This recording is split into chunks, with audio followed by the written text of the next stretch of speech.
आज मैं आपको एक ऐसी घटना के बारे में बताने जा रहा हूं जिस पर यकीन करना मुश्किल होगा। यह घटना अब तक की सबसे खौफनाक और विचित्र घटनाओं में से एक है और इस वीडियो में मैं आपको एक ऐसी सच्चाई से रूबरू कराऊंगा जिसे सुनकर आपके रोंगटे खड़े हो जाएंगे। यह घटना ओडिशा की अब तक की सबसे भयानक और डरावनी घटना मानी जाती है, इसलिए वीडियो के अंत तक बने रहिएगा। वीडियो शुरू करने से पहले अगर आपने अब तक स्कैरी जोन चैनल को सब्सक्राइब नहीं किया है तो कृपया तुरंत कर लें। चलिए अब वीडियो शुरू करते हैं। यह कहानी है उड़ीसा के भुवनेश्वर में स्थित पल्ली नामक इलाके की, जहां एक retired lieutenant colonel Somnath Parida अपनी पत्नी के साथ एक आलीशान घर में रहते थे। सोमनाथ परीदा सेना में डॉक्टर थे जो रिटायर हो चुके थे। इस मोहल्ले में उनका घर लोगों को काफी अजीब लगता था और यहीं उन्होंने कुछ ऐसा किया जिसने पूरे उड़ीसा को हिलाकर रख दिया। सोमनाथ परीदा और उनकी पत्नी उषा श्री इस घर में अकेले ही रहते थे। उन्होंने 1977 में शादी की थी और उनके 2 बच्चे हुए, एक बेटा और एक बेटी। बेटा अमेरिका में डॉक्टर बन गया और बेटी दुबई में सेटल हो गई। 1988 में सोमनाथ परीदा सेना से रिटायर हो गए और तब से वो अपनी पत्नी के साथ उसी 2 मंजिला घर में रह रहे थे। सोमनाथ की उम्र करीब 70 साल थी, जबकि उनकी पत्नी 60-65 साल की थी। मोहल्ले के लोग बताते हैं कि सोमनाथ का व्यवहार हमेशा से ही अजीब रहा है। वह शाम 6 बजे ही सो जाते थे और सुबह 3 बजे उठ जाते थे। उनका घर शाम होते ही सुनसान हो जाता था, जैसे वहां कोई रहता ही नहीं हो। अगर कोई उनके घर के आगे गाड़ी खड़ी करता तो वह चिल्लाने लगते थे। मंदिर में घंटी बजने पर भी उन्हें गुस्सा आता था। घर में पति पत्नी के बीच अक्सर झगड़े होते रहते थे, लेकिन किसी तरह उनका जीवन चलता रहा। रिटायरमेंट के बाद सोमनाथ ने कुछ प्राइवेट सेक्टरों में भी काम किया और वह WHO में भी सलाहकार के तौर पर जुड़े रहे। उनके इलाके में उनका एक छोटा क्लिनिक भी था, लेकिन उनके बच्चों का अपने पिता से कोई खास लगाव नहीं था। बच्चे अपनी मां से ही फोन पर बात किया करते थे। उन्हें अपने पिता का स्वभाव डरावना और अजीब लगता था। अब कहानी 2013 की जून की है। सोमनाथ का बेटा मनोज परीदा, जो अमेरिका में रहता था, अपनी मां को फोन करता है, लेकिन फोन स्विच ऑफ आता है। कुछ देर बाद फिर कोशिश करता है, लेकिन स्थिति वही रहती है। कुछ दिनों तक ऐसा ही चलता रहा। 19-20 दिन बीतने पर मनोज को चिंता होने लगी। वह अपने पिता को फोन करता है और पूछता है कि मां कहां है। पिता ने कहा कि मां अपनी बेटी सुरेखा के पास दुबई गई हैं। मनोज ने तुरंत अपनी बहन को फोन लगाया, लेकिन सुरेखा ने कहा कि मां उसके पास नहीं है और वह भी कई दिनों से मां से संपर्क करने की कोशिश कर रही है। यह सुनकर मनोज के होश उड़ गए। उसे कुछ बड़ा अनहोनी का आभास हुआ। उसने तुरंत अपने मामा को भुवनेश्वर में फोन किया और उनसे घर जाकर जांच करने को कहा, क्योंकि उसे अपने पिता पर भी शक हो रहा था। आगे जो हुआ, उसने उस इलाके के लोगों की रातों की नींद छीन ली।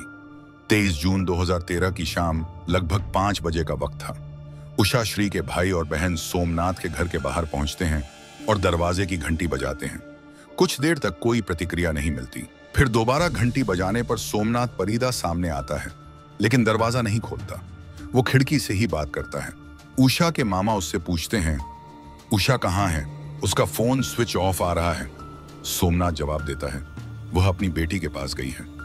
यह सुनते ही मामा को शक हो जाता है कि सोमनाथ झूठ बोल रहा है।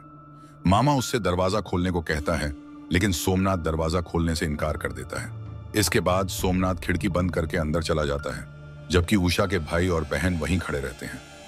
उषा का भाई तुरंत मनोज को फोन करता है और सारी बात बताता है। मनोज को भी कुछ अनहोनी का अंदेशा हो जाता है। वो मामा को पुलिस स्टेशन जाने की सलाह देता है। मामा पुलिस स्टेशन पहुंचते हैं और पुलिस के साथ वापस सोमनाथ के घर जाते हैं। पुलिस दरवाजा खटखटाती है, लेकिन सोमनाथ दरवाजा नहीं खोलता। मजबूरी में पुलिस को दरवाजा तोड़ना पड़ता है। जब पुलिस अंदर जाती है तो घर का माहौल काफी अजीब लगता है। पुलिस सोमनाथ से पूछती है, उषा श्री कहाँ है?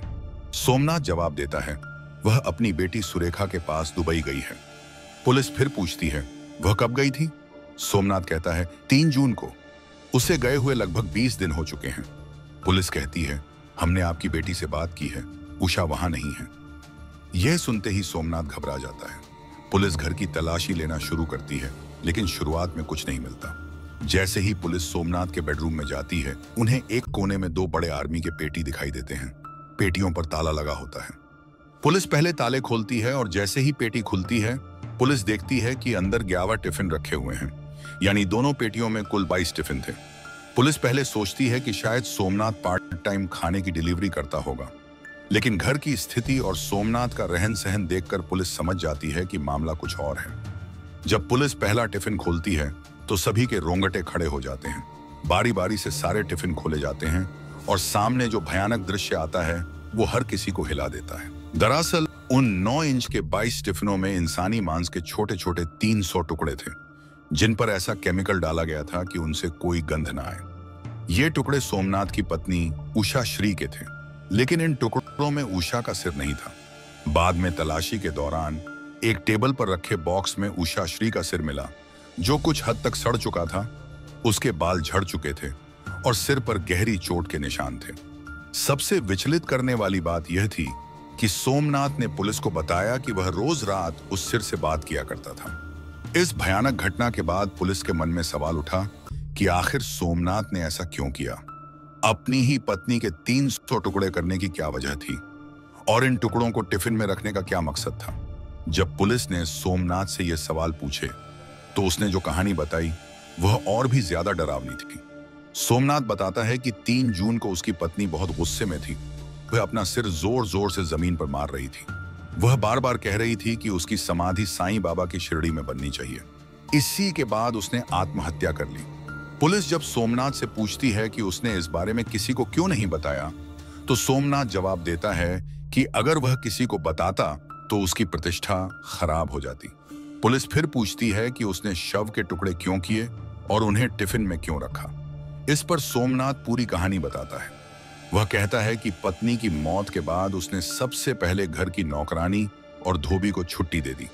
फिर उसी रात उसने कुल्हाड़ी और ऑपरेशन करने वाले ब्लेड से शव के टुकड़े कर दिए। इसके बाद वह रोज धीरे धीरे इन टुकड़ों को और काटता गया। उसने अलग अलग दुकानों से रोजाना 2-3 टिफिन खरीदे ताकि किसी को शक न हो। वह शव के टुकड़ों पर रसायन छिड़कता था ताकि बदबू न आए। सोमनाथ का इरादा था कि वह इन टुकड़ों को शिरडी ले जाकर अपनी पत्नी की वहां समाधि बनाएगा। लेकिन हैरानी की बात यह थी कि इन 20 दिनों में वह रोज अपने क्लिनिक जाता था, काम करता था और यहां तक कि उसने अपने क्लिनिक में बड़े धूमधाम से अपना जन्मदिन भी मनाया। इस दौरान किसी को कुछ भी पता नहीं चला। बाद में पुलिस ने सोमनाथ को हिरासत में लिया और उसकी मानसिक जांच की, लेकिन रिपोर्ट में वह मानसिक रूप से पूरी तरह स्वस्थ पाया गया। जब शव के टुकड़ों और सिर की जांच की गई तो पता चला कि उषा श्री के सिर पर किसी भारी वस्तु से मारा गया था और यह आत्महत्या नहीं थी। सोमनाथ की बताई कहानी भी झूठी निकली।